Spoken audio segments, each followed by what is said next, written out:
Fala pessoal, pessoal, mais ou menos por volta do século IV a.C., na época lá de Sócrates, um grande filósofo aí lá da Grécia Antiga, existiam uns pensadores chamados os sofistas. E os sofistas diziam que a verdade ela é relativa. A verdade ela está com quem argumenta melhor.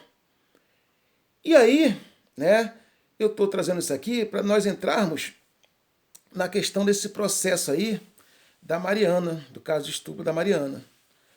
É um processo que está causando clamor aí social, clamor público, inclusive várias autoridades já se manifestaram, inclusive, sobre esse processo, sobre os excessos cometidos lá pelo advogado de defesa do réu, chegando, inclusive, a constranger, a humilhar a própria vítima. A vítima se sentiu extremamente pressionada e humilhada.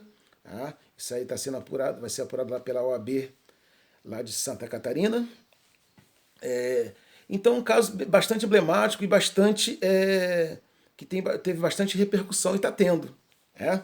Esse caso ele ocorreu lá na terceira vara criminal de Florianópolis, Santa Catarina, e no qual houve a absolvição do réu. Bem, vamos aqui analisar primeiro o crime em comento. O crime de que trata esse processo é o crime de estupro. É um crime que está tipificado lá no artigo 213 do Código Penal, ok?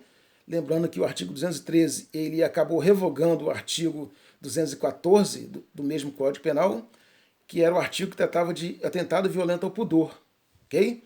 Então, todos os elementos desse atentado violento ao pudor foram absorvidos pelo 213. Então, partindo dessa premissa, hoje em dia o estupro ele pode ser praticado tanto por mulher quanto por homem. Do mesmo modo que tanto pode ter vítima de estupro mulher como vítima homem. Beleza? Então, o que diz o artigo 213? O artigo 213 diz mais ou menos assim: constranger alguém, mediante violência ou grave ameaça, a manter a condição carnal ou ato libidinoso diverso desta. O Código Penal mais à frente traz o chamado estupro de vulnerável, que está no artigo 217A, que diz que também é estupro você manter relação sexual com pessoas menores de 14 anos.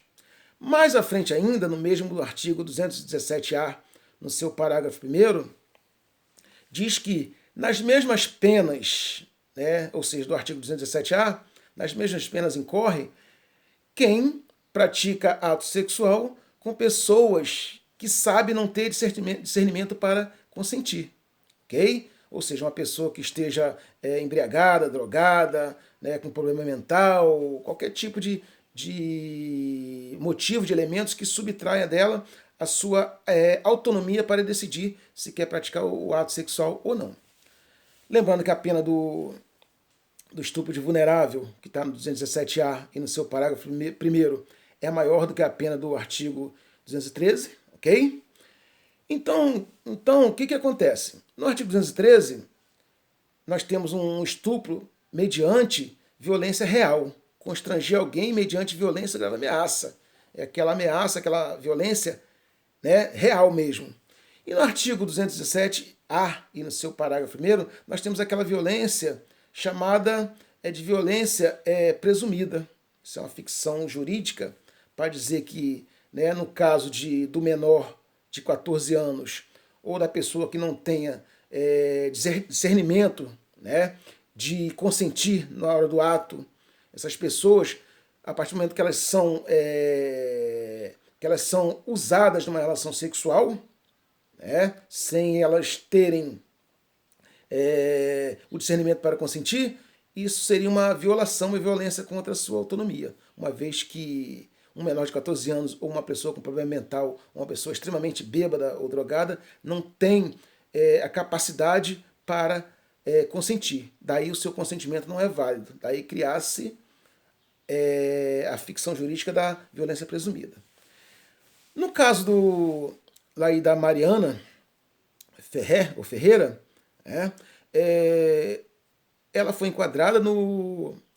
o caso dela foi enquadrado no 217-A, parágrafo 1º, que é a violência presumida, o estupro de vulnerável por violência presumida, uma vez que, segundo a acusação, ela estaria tão bêbada, tão embriagada, que ela não tinha o consentimento não tinha maturidade para consentir. Portanto, seu consentimento não seria válido. Trazidas provas para o processo, foram feitas provas periciais e provas testemunhais. As provas periciais mostraram que existiam vestígios de sangue e esperma na roupa da vítima, e a perícia feita na própria vítima demonstrou que o ímen da vítima foi rompido realmente, demonstrando que houve efetivamente a condição carnal, e com o acusado. E por outro lado, teve o exame de sangue, que demonstrou que não havia elemento nenhum no sangue que fizesse presumir que a vítima estava em estado de embriaguez ou drogada. Ou seja, não tinha vestígios de droga nem de álcool no sangue da vítima. A prova testemunhal, produzida a favor da vítima e contra o acusado, foi a da própria mãe da vítima, e daí fechou-se o conjunto probatório. E aí, gente, nós temos que pegar essas provas e voltar lá para o nosso artigo 213, que é o artigo do estupro, que diz o quê? Constranger alguém mediante violência ou grave ameaça a manter relação sexual, resumindo. Então, galera, qual o verbo elementar do tipo? Qual o principal verbo do tipo? É constranger ou manter relação sexual, ou ato libidinoso? Óbvio que é o constrangimento. O que é constranger? Constranger é forçar. Constranger é você submeter a vítima aos seus domínios. Ok? É um tipo de violência. Assim como também lá no estupro de vulnerável. Então, o verbo principal é constranger, é forçar.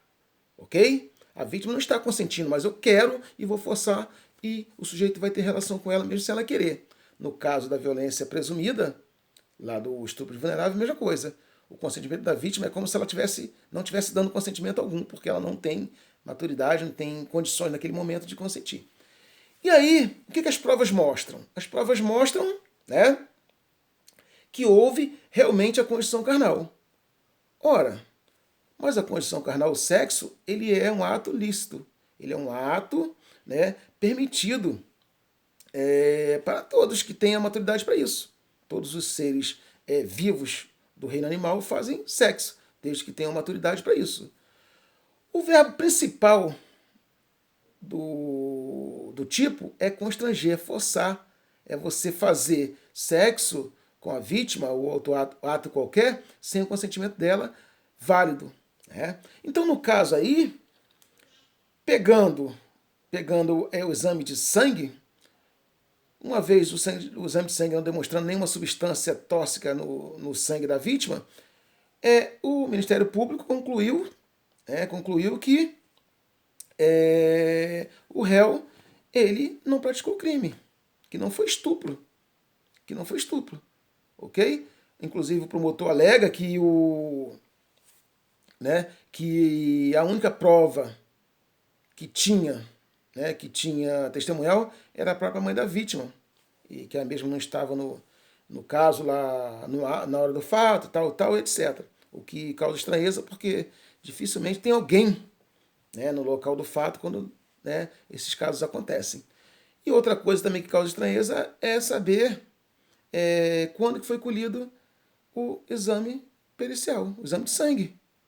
Porque o exame nas vestes e na vítima pode ser feito a qualquer tempo, desde tempo razoável, porque os vestígios não somem assim. O ímã vai continuar rompido, o sangue e o esperma vai continuar na roupa, então tem um prazo razoável para fazer. Mas o exame de sangue tem que ser feito tão logo, o mais rápido possível. Por quê? Porque nós, que temos uma certa experiência, sabemos que substâncias no sangue, elas tendem a desaparecerem com o tempo. Tanto é que tem um elemento hospitalar chamado cloreto de potássio. Que esse cloreto de potássio, às vezes, ele vem numa ampolazinha, se você aspirar e colocar na veia do paciente, no soro, o paciente morre, depois vai fazer exame pericial e não vai constatar o que matou o paciente.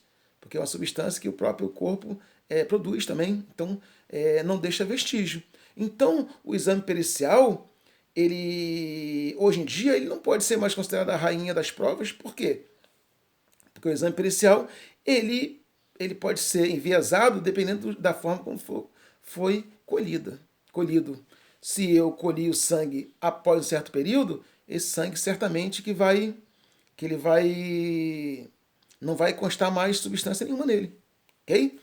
E aí, o Ministério Público, ele alega, né, aí são os argumentos do Ministério Público, que associado a não substância no sangue da vítima, associado ao depoimento frágil da mãe, vem também o fato de que as câmeras e as pessoas que observaram constataram que antes da vítima subir para o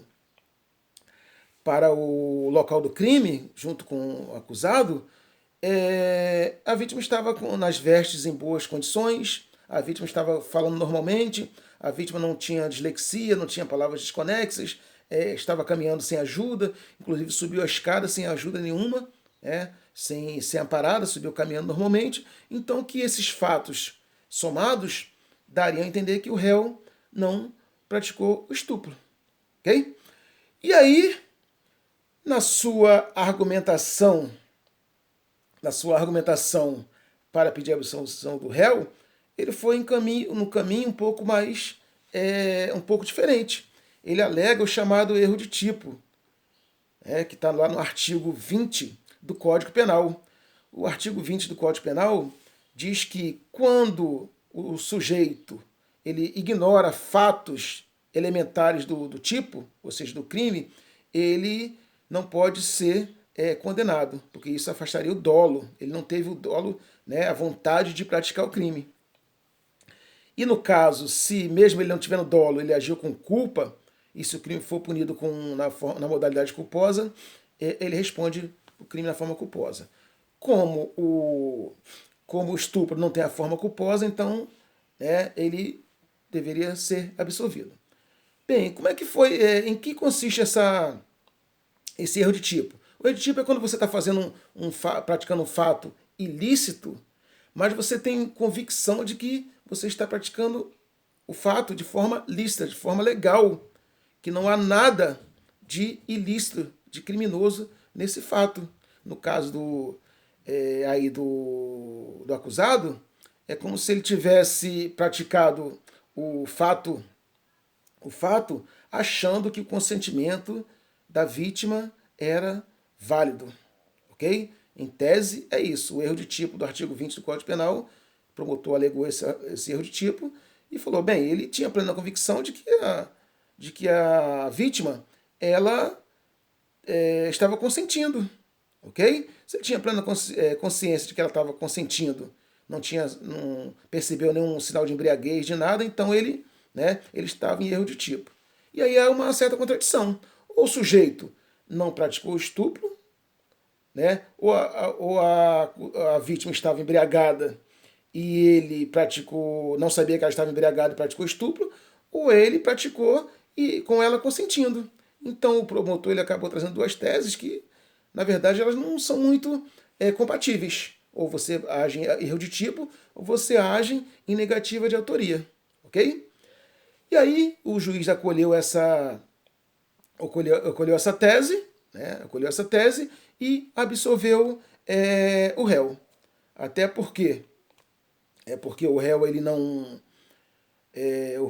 não tinha provas suficientes. Se o próprio promotor pediu absolvição, o juiz, bem, se a defesa está pedindo absolvição e o Ministério Público também está pedindo absolvição, só me resta absolver.